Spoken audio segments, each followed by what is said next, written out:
अभी ये जो कल मंडे नाइट रॉ में कोडी रोड्स और सेथ रॉलिंस का सेगमेंट हुआ था, जहां पर सेथ रॉलिंस ने अपनी पूरी जान झोंक दी थी कि वो कोडी रोड्स को कन्विंस करें कि भाई तू रोमन रेंज को नहीं, मुझे फेस कर रेसलमेनिया 40 में। उसके बाद कुछ अलग ही चीज हुई। अब डब्ल्यूडब्ल्यूई ने उस एंगल को ऑब्वियसली इसलिए दिखाया था कि ताकि ये बहुत ऑब्वियस ना बनाए कि कोडी रोड्स रोमन रेंज को पिक करने वाले, जबकि हम सबको पता कि वो चीज होने वाली है। बट स्टोरी लाइन में एटलीस्ट अभी थोड़ा सस्पेंस तो ऐड हुआ है कि शायद कोडी सेथ को भी पिक कर सकते हो। थोड़ा जितना भी हुआ, थोड़ा तो कम से कम हुआ ही है।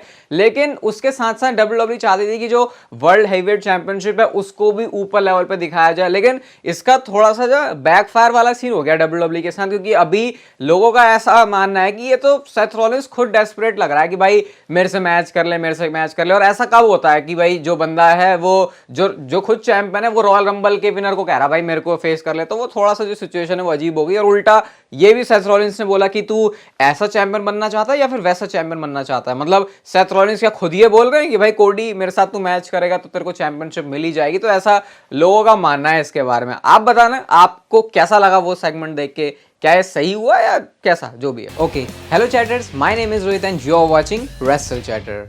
वेलकम है गाइस आपका वॉइस ऑफ रेसलिंग के एक और नए एपिसोड में। रोड टू रेसलमेनिया के टाइम पर बहुत सारी इंटरेस्टिंग चीजें हो रही हैं डब्ल्यूडब्ल्यूई के अंदर। और शुरुआत करते हैं सबसे पहले हम लोग मंडे नाइट रॉ की व्यूअरशिप के साथ में। और यार आप भी हैरान हो जाओगे जब मैं आपको मंडे नाइट रॉ की व्यूअरशिप बताऊंगा। बस कह लो 2 मिलियन टच होने से रह गई थोड़ी सी। इस हफ्ते जो मंडे नाइट रॉ की व्यूअरशिप आई वो है 1.909 मिलियन व्यूअर्स। और ये ना लास्ट टाइम जून के बाद से डब्ल्यूडब्ल्यूई की अब तक की सबसे ज्यादा व्यूअरशिप आई है। तो ये तो कह सकते हैं कि रॉयल रंबल में जो भी कुछ हुआ उसकी वजह से फैंस का इंटरेस्ट बहुत था कि अब रॉयल रंबल के बाद क्या होने वाला है। बट डेफिनेटली कुछ बातें हमने ऐसी सुनी जो हमको बिल्कुल अच्छी नहीं लगी, जैसे कि सीएम पंक जो है सीन से बाहर हो चुके हैं। पर ठीक है, मंडे नाइट रॉ की जो व्यूअरशिप है वो सही आई है। रॉ की बात चल रही है तो रॉ के बारे में एक और बात बताया था आपको। कल जो हमने मैच देखा था ना कोफी किंगस्टन और गुंथर के बीच में, जो कि बहुत बढ़िया मैच था, कमाल का मैच था। इसको प्रोड्यूस किया था बॉबी रूड और एडम पियर्स ने। मतलब एक्चुअल में एडम पियर्स जो टेलीविजन पर अपना रोल दिखाते हैं कि मैं जनरल मैनेजर हूँ, बैक स्टेज भी अथॉरिटी में उनके पास जो है काफी सारा काम चल रहा है। और बॉबी रूड के बारे में तो आप लोग जानते हो बहुत टाइम से कि वो बैक स्टेज जो है इस समय ऐसे ही काम कर रहे हैं। उनके इन रिंग स्टेटस के बारे में कोई अपडेट है नहीं। हम चलते हैं गाइस अपनी अगली स्टोरी की तरफ, और ये गुंथर से रिलेटेड है। तो आज के दिन ऑफिशियली 600 दिन हो चुके हैं गुंथर को एज योर इंटरकॉन्टिनेंटल चैंपियन। और क्या ही तारीफें करें इस बंदे की। एक स्टैट ये भी है कि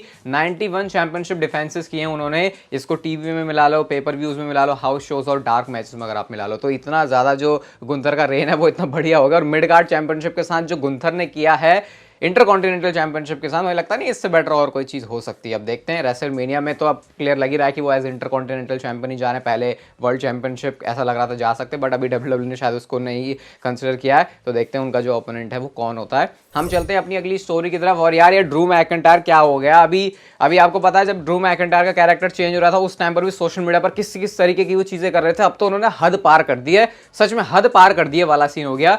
डब्ल्यूडब्ल्यूई ने एक ट्वीट किया सीएम पंक का, जहां पर वो जो है जल्दी से सीएम पंक ठीक होके वापस आ जाए ऐसा उनको विश कर रहे हैं सीएम पंक को टैग करते हुए। इसका रिप्लाई ड्रू मैकिंटायर ने क्या किया है भाई, ड्रू मैकिंटायर ने रिप्लाई में ये हंसने वाली इमोजी डाल दी है कि उनको तो हंसी आ रही है चीज देख के। और इस पर 43,000 के आसपास लाइक्स हैं जिस टाइम पर मैं इसको देख रहा हूं। इतना ही नहीं, सीएम पंक ने और भाई ये तो ऐसा लग रहा है ये मीम मटेरियल ही पूरा पोस्ट कर दिया। ये आपको पता है बहुत फेमस मीम रहता है, इसमें बंदे बस शक्लें चेंज होती हैं और वो जो लिखा होता है वो चेंज हो जाता है। यहाँ पर ड्रू मैकिंटायर कह रहे हैं कि मैंने जो है सीएम पंक का रेसलमेनिया मेन इवेंट उसको खत्म कर दिया और 2024 से 2024 ही है। और इसके ऊपर तो भाई 81,000 लाइक्स, ये बहुत ज्यादा लाइक्स हैं। और ड्रू मैकिंटायर ने जितना फायदा उठाया ना सीएम पंक के जाने से, डब्ल्यूडब्ल्यूई ने जिस तरीके से उसको यूटिलाइज किया, भाई इसकी जितनी तारीफें की जाएं उतनी कम है। अब सब लोग ड्रू मैकिंटायर की हीट जो उनके लिए आती थी वो सीएम पंक वाले सेगमेंट से पहले अलग, और सीएम पंक का सेगमेंट करने के बाद एक नेक्स्ट लेवल पे जा चुकी है। और अब डब्ल्यूडब्ल्यूई को पता है कि रेसलमेनिया में हमको बड़ी चीजें करनी है ड्रू मैकिंटायर के साथ में। और जब सीएम पंक वापस भी आएंगे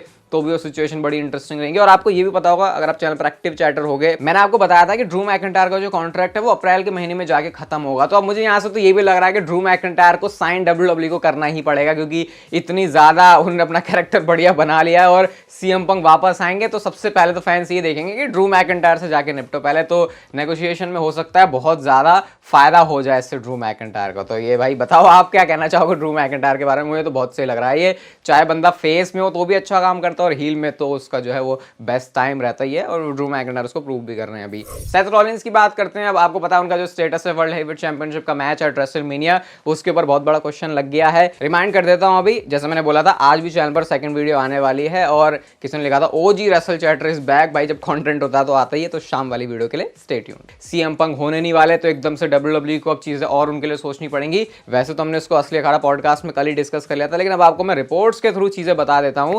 WWE elimination chamber premium live event यानी कि जो डब्ल्यूडब्ल्यूई अगला ही शो है 24 फरवरी को, वहां पे जाके सेथ रॉलिंस का जो ओपोनेंट है उसको डिसाइड करने वाली है। और जो चीज डब्ल्यूडब्ल्यूई करेगी अकॉर्डिंग टू रूमर्स, एक एलिमिनेशन चेंबर मैच होगा जिसके अंदर बहुत सारे सुपरस्टार्स होंगे और वो सुपरस्टार जो है उसके बाद आगे जाएंगे एंड देन हमको रेसलमेनिया के अंदर जो है उनका ओपोनेंट मिल जाएगा। इसके ऊपर वैसे डिटेल में जानना चाहता हूं ना सब कुछ, तो असली अखाड़ा एपिसोड में है, लिंक डिस्क्रिप्शन में, और रिसेंट में तुमने बहुत एक्टिव एपिसोड डाले वहां पे, तो आप लोग सब कुछ जाके सुन सकते हो। तो एलिमिनेशन चेंबर का वेट करना है और उसके बाद हमको जो है क्लैरिटी मिल जाएगी इन चीजों के बारे में। नेक्स्ट बात करते हैं एडम पियर्स के बारे में। तो पता नहीं एडम पियर्स की पुरानी फोटोज कहां से इंटरनेट के ऊपर चल रही है, ये आप सबसे पहले देख सकते हो। एडम पियर्स के साथ साथ पीछे आपने आई थिंक एलन नाइट को स्पॉट कर ही लिया होगा। दूसरे सुपरस्टार ये AEW के हैं ब्रायन केज, और जब मेरे को पता लगा भाई ऐसा लग रहा है कि ब्रायन केज पहले आधे थे अब पूरे बड़े हो गए, मैं फोटो लगा दूंगा कि अब ब्रायन केज कैसे दिखते हैं। इसके साथ साथ एक पुरानी फोटो भी है मंडे नाइट रॉ में बैक स्टेज से ना एडम पियर्स और सीएम पंक, तो यहाँ पे ये बहुत पुरानी वाली फोटो है। एडम पियर्स तो भाई यहाँ पे अभी तो मतलब एडम पियर्स को देख के ऐसा लगता है बड़ा सीधा साधा समझना, लेकिन यहाँ पे तो बड़ा ऐसा लग रहा है कि स्वैग में है, ऐसा लग रहा है कि थोड़ा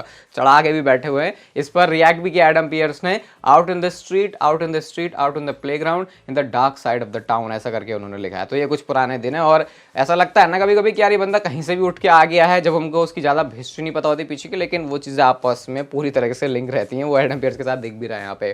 ब्रॉक लेसनर के बारे में बात करें तो आपको पता है रिसेंट में उनके बारे में ज्यादा कुछ तो हमको अच्छा सुनने को मिला नहीं है। मैंने कल परसों एक वीडियो बनाई थी जिसमें मैंने बताया था कि क्या ये ब्रॉक लेसनर का रिटायरमेंट हो चुका है डब्ल्यूडब्ल्यूई से। अभी इसके बारे में रिपोर्ट्स आई हैं डर्ट शीट्स की तरफ से। तो फाइटफुल ये कहता है कि डब्ल्यूडब्ल्यूई के अंदर आपको ब्रॉक लेसनर बहुत टाइम तक नहीं दिखने वाले अनलेस समथिंग ड्रास्टिक चेंजेस, यानी अगर कुछ बहुत बड़ा चेंज हुआ तभी मान लो, वरना तो भूल ही जाओगे ब्रॉक लेसनर आपको दिख रहे हैं। और डेव मेल्जर ने इसके बारे में क्या बोला है वो भी सुन लो जरा, क्योंकि भाई ये थोड़े से हमारे एक्सपर्ट आदमी है, कभी कभी बहुत उल्टी सीधी बात भी बोल रहे हैं लेकिन कभी कभी सही बात भी बोलते हैं। इन्होंने ये कहा कि ब्रॉक लेसनर तो देखो नहीं दिखने वाले बहुत टाइम तक आपको डब्ल्यूडब्ल्यूई में। बहुत सारे लोगों का ये भी मानना है, ये भी कहना है कि वो हमेशा के लिए चले जाएंगे डब्ल्यूडब्ल्यूई कंपनी से, वो डन हो चुके हैं। बट यहाँ पे मेल्जर ये बोलते हैं कि अगर कोई बंदा ड्रॉ कर सकता है, वो बिजनेस को फायदा पहुंचा सकता है, तो फिर मेरे को हमेशा ही नजर आता है कि वो बंदा वापस आ सकता है, उसकी पॉसिबिलिटी है। बट विंस मैकमैन के बारे में तो उन्होंने बोला कि मैं इमेजिन नहीं कर सकता कि विंस मैकमैन दोबारा से वापस आएंगे। खैर विंस के बारे में तो हम बात करेंगे नहीं, लेकिन जैसे मैंने आपको अपने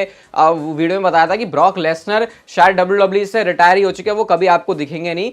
तो मेल्जर यहाँ पे फिलहाल ये कह रहे हैं कि ऐसा हो भी सकता है कि वो वापस आ जाए। हालांकि अभी हम दोनों तरफ कुछ कह नहीं सकते, होपफुली भाई ब्रॉक लेसनर वापस आए, क्योंकि देखो भाई ये बहुत ज्यादा सीरियस केस है। और मैं आपको बताया भी था कि कैसे अब जो डब्ल्यूडब्ल्यूई के अंदर एनवायरमेंट है वो बिल्कुल भी डर्टी चीजें ऐसे देखना नहीं चाहते। तो अगर ब्रॉक लेसनर के साथ वो चीजें सही प्रूफ हो रही हैं तो बहुत ज्यादा मुश्किल होने वाली है, और जब तक उसका रिजल्ट नहीं आ जाता तब तक तो वैसे ही ब्रॉक लेसनर का सीन बनेगा नहीं। जैसा बोला कि कोई ड्रास्टिक अगर चेंज नहीं हो जाता, होपफुली यार जो भी है पंगा ना ही हो ब्रॉक लेसनर के साथ। और क्योंकि अगर ऐसा होगा यार ब्रॉक लेसनर रिटायर ही हो गया तो मजा नहीं आएगा फिर देखने में, क्योंकि एक बहुत बड़ा फैन बेस है जो कि डब्ल्यूडब्ल्यूई से इंट्रोड्यूस हुआ है ब्रॉक लेसनर की वजह से। वो उनको पहले ब्रॉक लेसनर को डब्ल्यूडब्ल्यूई में देखते, उसके बाद यूएफसी में, फिर उसके बाद दोबारा से डब्ल्यूडब्ल्यूई में। तो एक वो पूरी चेन है। होपफुली अच्छा ही सुनने को मिले ब्रॉक लेसनर के बारे में आगे कभी जब भी होता है। केविन ओवेंस और लोगन पॉल का यूएस चैंपियनशिप के लिए रॉयल रंबल में मैच हुआ था। इस मैच में आपको पता है वो रेफरी ने कितनी चालाकी दिखाई थी। वो रेफरी अलग ही पॉपुलर हो रहा है जिसका नेम ब्रायन है। बट अभी लोगन पॉल और केविन ओवेंस फिनिश नहीं हुए हैं। लोगन पॉल के बारे में केविन ओवेंस ने बोला भाई लोगन पॉल तुझे बात समझ जानी चाहिए कि मैं दोबारा से चैंपियनशिप मैच के लिए आ रहा हूं। उन्होंने थोड़ा फनी वे में बोला, हालांकि वो तो सीरियस था लेकिन फनी हो गया कि वो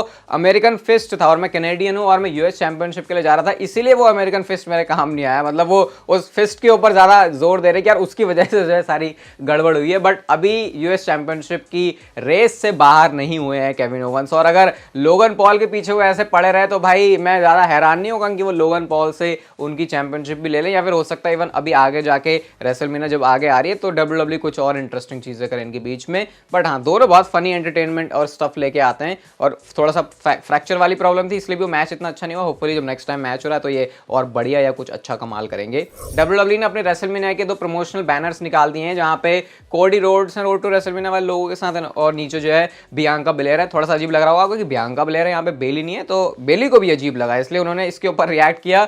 वो लिखती हैं wait why do I look like, मतलब वो ऐसे रिएक्ट करेंगे जैसे कि ओ ये तो मैं होनी चाहिए थी, लेकिन ओ लगता है मैं नहीं हूं। तो बेली ने इस पर रिएक्ट किया कि कैसे वो पोस्टर के ऊपर नहीं, हालांकि क्या ही फर्क पड़ता है इस चीज से। बेली को रिसेंट में सपोर्ट बहुत अच्छा मिला है भाई, जो एकदम से सारा माहौल है उनके लिए जो चेंज हुआ है। और बेली वैसे कैरेक्टर में रह के तो बोल देती है कि अरे यार तुम क्या मतलब इडियट्स ऐसे बोल देती है, लेकिन अब इन्होंने इंस्टाग्राम पे पोस्ट डाल के ना बहुत ज़्यादा ऐसे तारीफें करी फैंस की जो उनको सपोर्ट कर रहे हैं, तो वो भी काफ़ी खुश है। और आजकल लग रहा है कि मेंटल स्टेट भी उनकी बहुत अच्छी होगी, स्पेशली इतनी सारी मैचेस हारने के बाद जो पिछले साल में हारी हैं। नेक्स्ट बात करते हैं WWE के रेसलमेनिया कार्ड के बारे में। और गाइस रेसल वोट्स की तरफ से एक बहुत मेजर अपडेट आई है इसके बारे में, और मेजर अपडेट ये है कि WWE के जो रेसलमेनिया कार्ड है ना, उसने एक बहुत ही शार्प टर्न लिया है सीएम पंक के ना होने की वजह से और ब्रॉक लेसनर के कार्ड से हटने की वजह से। उन्होंने ये बोला कि अब नए कार्ड वेरिएशंस है जो कि रेसलमेनिया पर होने वाले हैं, और WWE अब वो सुपरस्टार जिन्होंने उनको कंसिडर भी नहीं किया था कि उनको उस लेवल पर बुक करना है, बिल्कुल बेस लेवल से शुरुआत सब चीजें सोच रही है। तो इसकी वजह से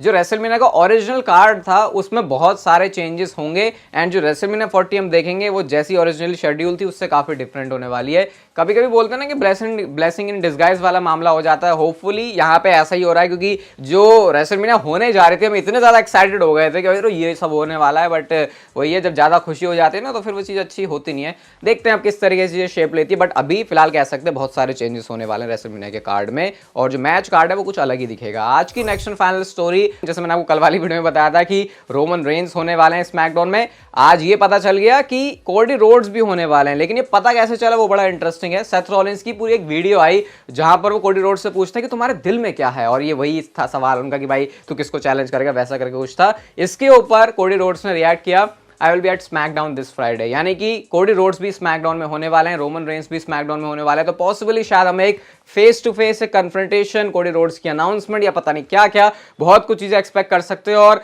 आई थिंक वो मोमेंट बहुत ज्यादा हॉट होगा जब कोडी रोड्स अनाउंस करेंगे अपना रेसलमेनिया अपोनेंट, और जो सारी चीजें वो पता चल रही हैं कि वो रोमन रेंस ही नाम होने वाला, तो क्या वो हमको अगली स्मैकडाउन में पता चल जाएगा, वो मस्त रहेगा। और सेथ रॉलिंस के अरमान कैसे टूटते हैं वो भी देखना रहेगा। बट कोडी रोड्स और रोमन रेंस का वो मूवमेंट जब अब कोडी रोड्स आ गए दोबारा से रॉयल रंबल मैच जीत के, और रोमन रेंस उस पर कैसे रिएक्ट करते हैं वो बड़ा इंटरेस्टिंग होगा। शाम वाली वीडियो का वेट करना जो चैनल पे आएगी। ये वीडियो गाइस अगर आपको अच्छी लगी तो उसे लाइक शेयर सब्सक्राइब और नोटिफिकेशन बेल को ऑन कर दो, और तब तक आप जिंदगी के मजे लो, वरना जिंदगी आपसे मजे ले लेगी।